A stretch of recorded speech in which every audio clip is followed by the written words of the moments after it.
Hi, Becca C. Smith here, and welcome to episode 2 of Forgotten Female Fiction. And the author I picked for this episode is Jessie Redmon Fauset. Every writer has a story to tell. But what happens to it years from now when they're gone? History tells us only of the famous, but what about those that have been buried in time? I want their stories to be heard again, and to know that they will always be remembered. Forgotten Female Fiction.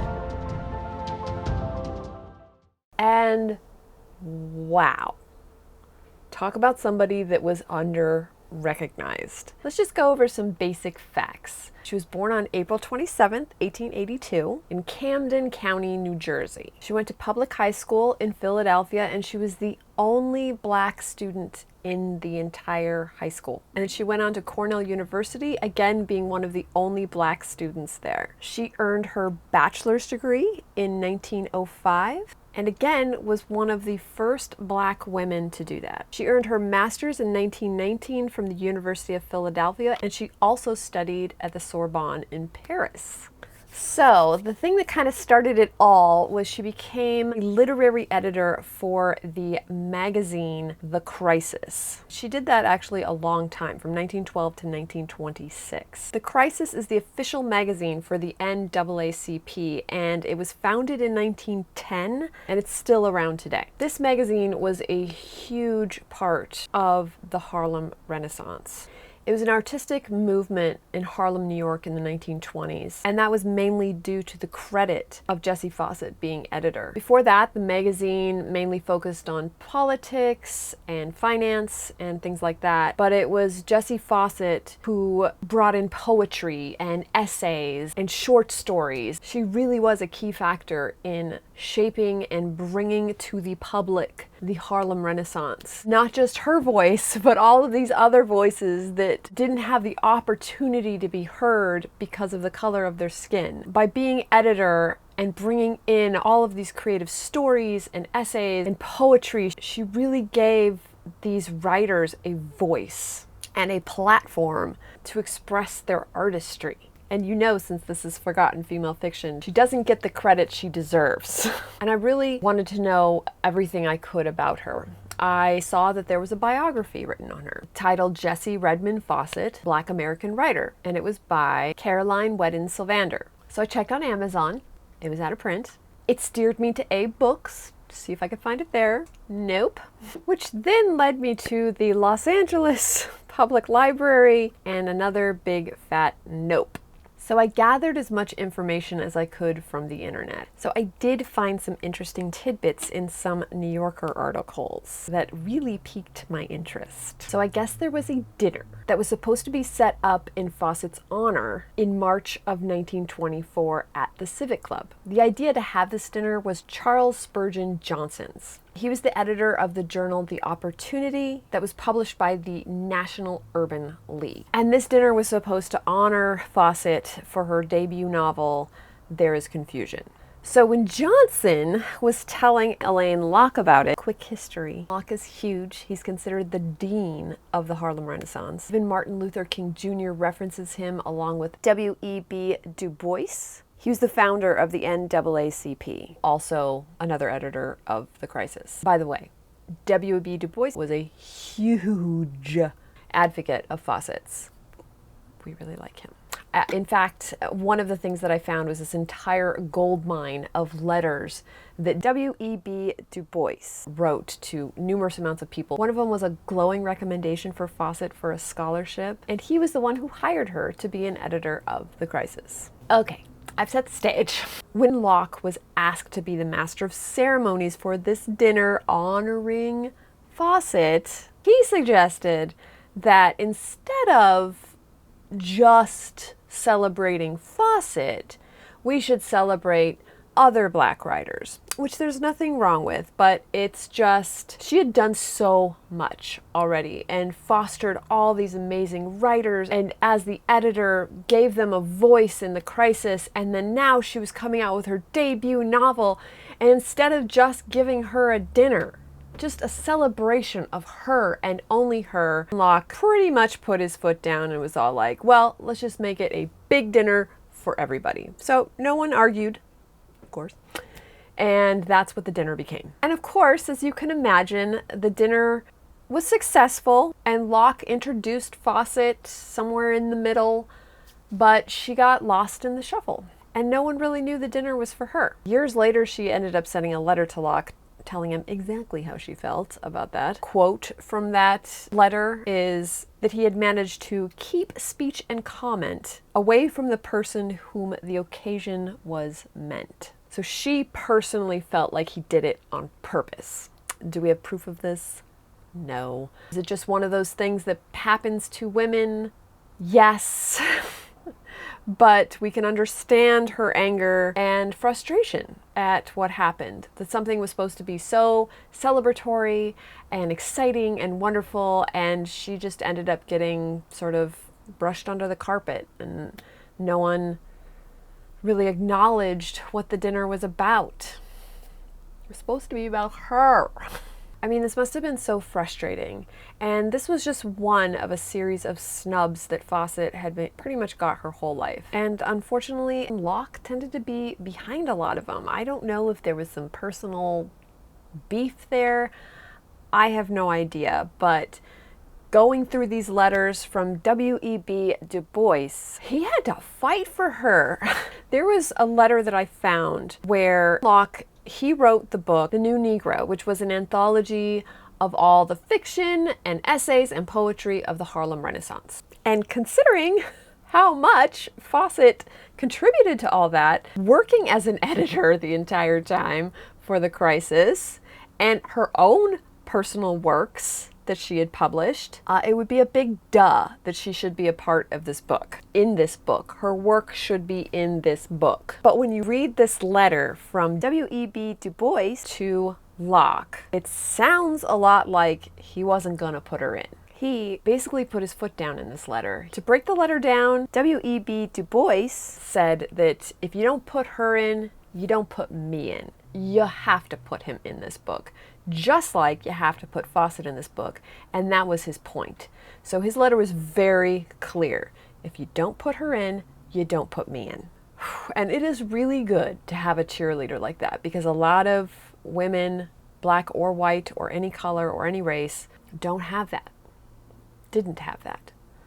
To this day still don't have it. It was good that she had W.E.B. Du Bois to really be her cheerleader and stand up for her and put his name and his reputation on the line to make sure that she was represented in this book. And she was. He did end up putting a piece of hers into the book.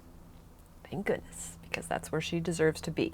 So this led me to a quote that I found from Deborah E. McDowell, and it says, Fauset's writings demonstrate that the race question and the woman question are necessarily and unavoidably interconnected. Each of her 4 novels deals with some aspect of this connection, but none as effectively as Plum Bun. So that sold me. That's the book I decided I'm going to read. This is it. It's her most well-known book, and thank you, Penguin. They re-released it, so I was able to get it on Kindle, and you can buy it on paperback. Funnily enough, though, I did check the Los Angeles Public Library first. Nope. I mean, you can buy it on Amazon, Los Angeles Public Library. You should get a couple copies. If you ever watch this, buy a couple copies. Let people read it. But I got it for my Kindle, so that is the format I'm going to read it on. It's time! Let's read this.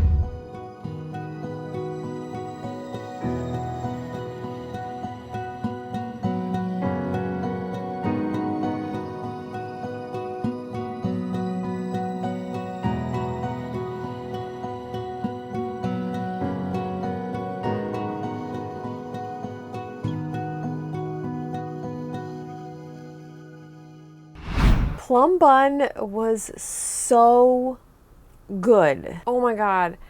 I would put this as one of my favorite books I've ever read. It was really powerful, really heavy at times, really light at times. It was just a mixture of everything. And I would categorize it as a contemporary new adult, but contemporary in 1928, like not obviously contemporary now. It really felt that way because this is a woman that graduated high school, had gone through some schooling, was going to be a teacher, and she's in her 20s. She's self-discovery, learning about herself, learning about the world, just the struggle of being alone, the struggle of being in relationships with men, with her sister, with family, with everything. It was so good. Now, the premise of this is of a young girl, Angela, who comes from a black family, but she looks white, and they refer to it as she passes for white.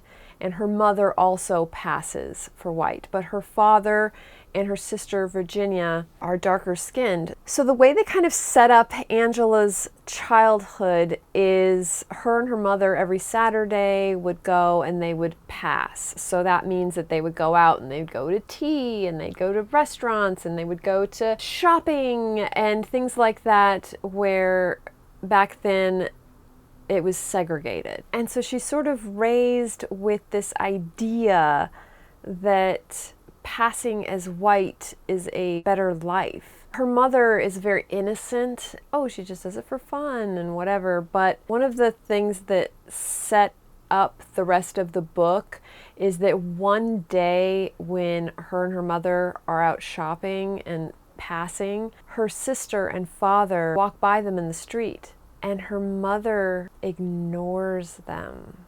It's heartbreaking because I guess she explains it, the mom explains it, that she just got caught up in the moment, and that, you know, there were all these people around, and she suddenly just didn't even know what to do, so she just pretended that they didn't exist.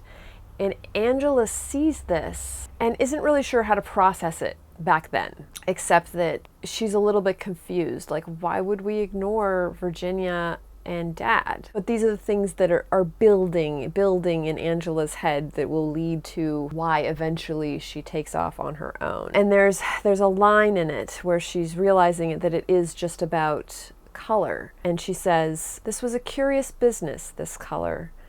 It was the one God, apparently, to whom you could sacrifice everything.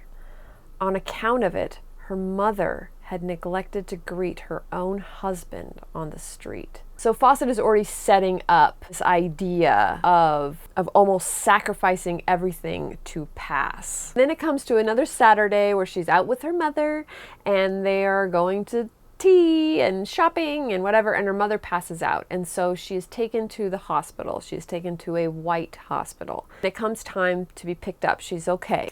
But Angela, being a teenager, didn't even think about it. She calls up her dad, Dad, come pick us up. Dad comes, and immediately the nurses and the doctors are like, "What are you doing in here? Why are you in here?"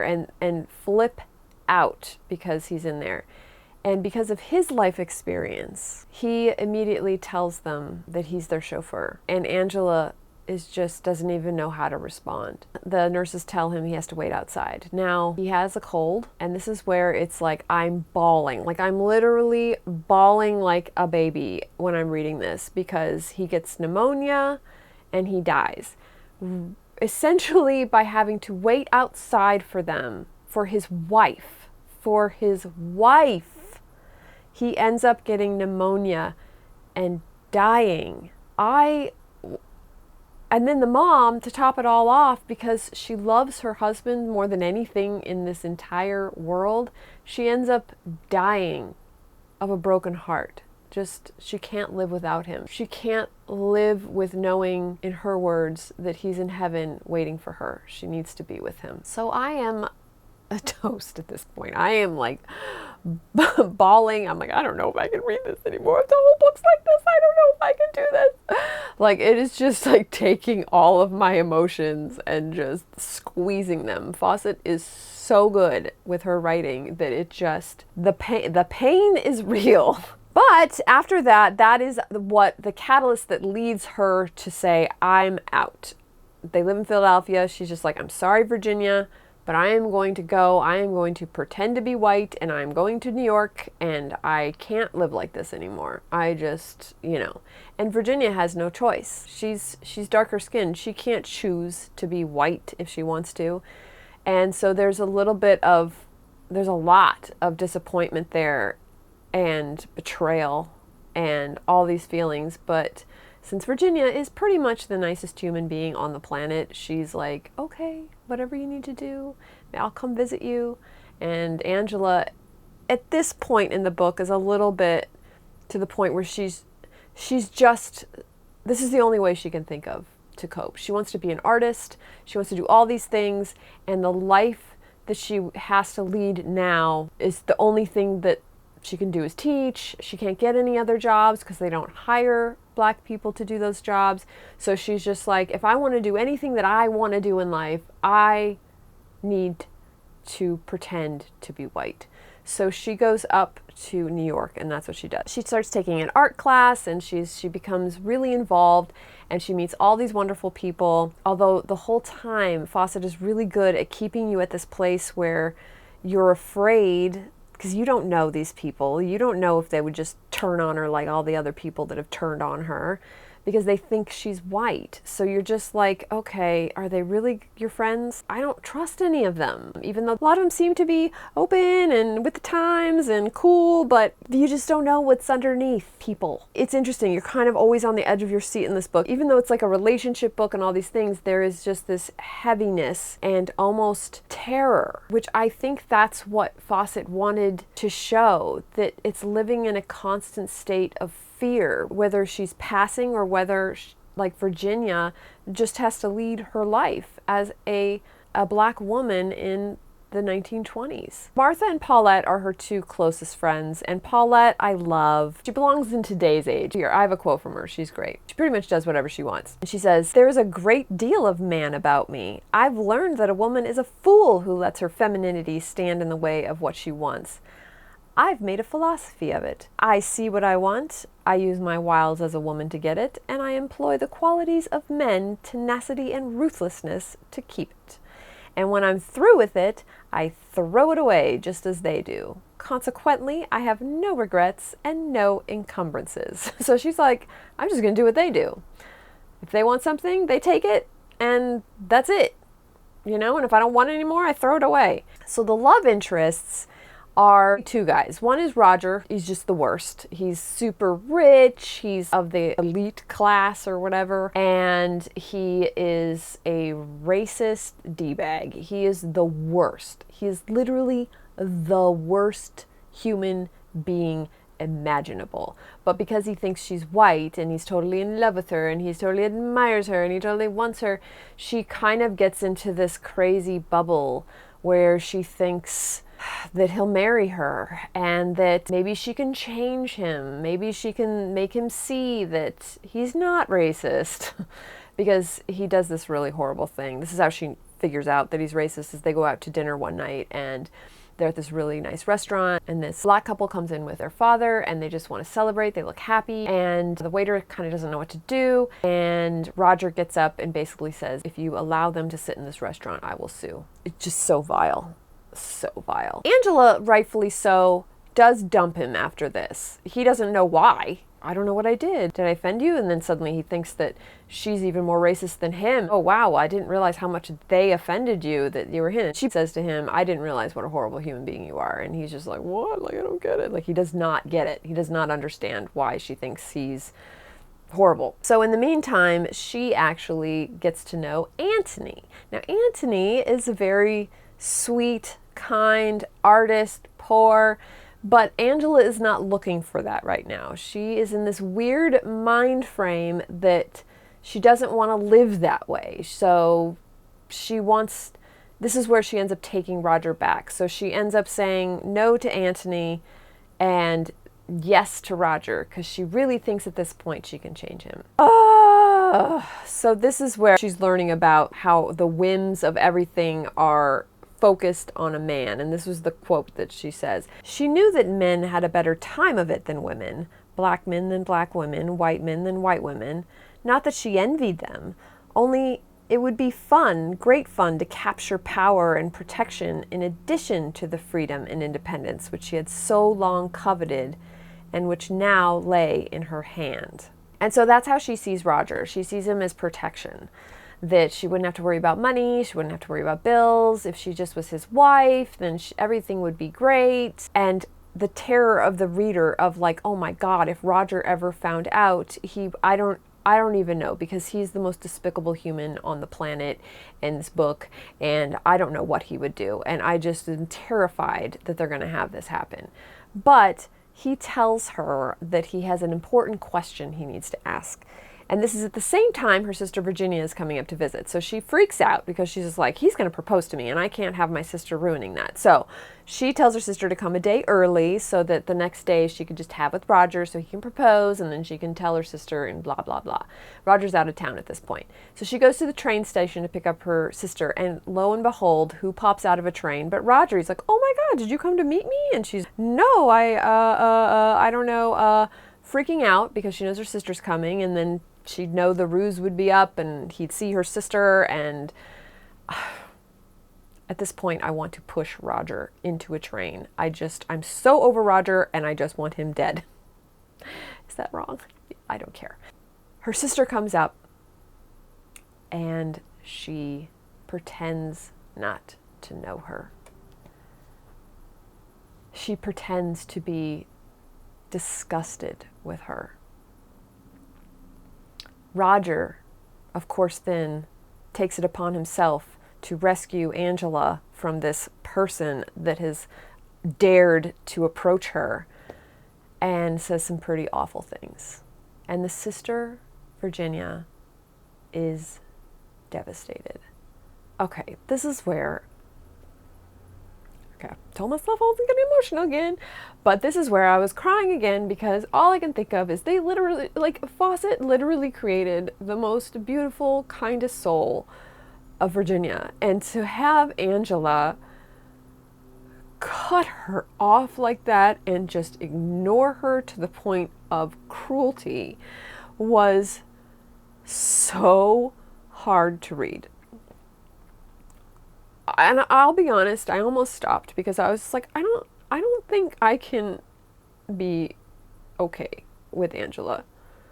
Anyone that would take Roger over your sister, like, to one person who's put up with your crap. And let's face it, Angela, you've had a lot of crap, and Virginia puts up with all of it.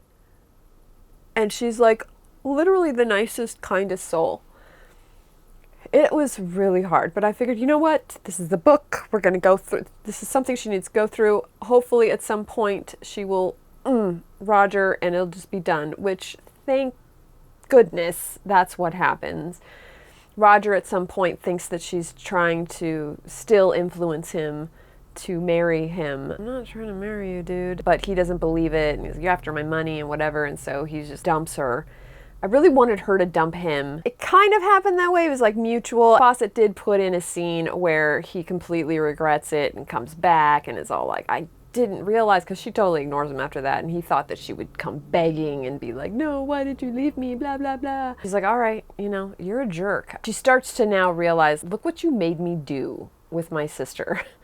And at this point, she goes back to Virginia and begs her forgiveness. And at this point, Virginia has kind of had to close herself off a bit because she doesn't trust her sister anymore. And I get it, but they do end up mending that relationship. Antony comes back into play. Antony's all like, we can never be together, we can never be together. And she's like, why not, why not? And you find out that Antony is passing.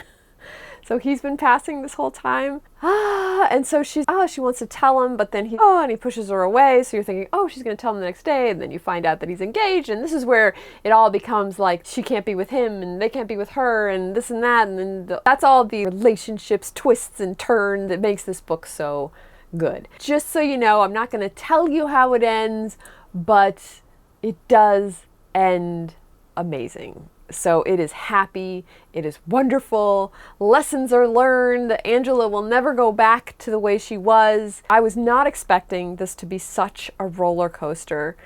of emotion. I knew from the topic that it was probably going to get pretty heavy, but I didn't know that I would be crying for a lot of it.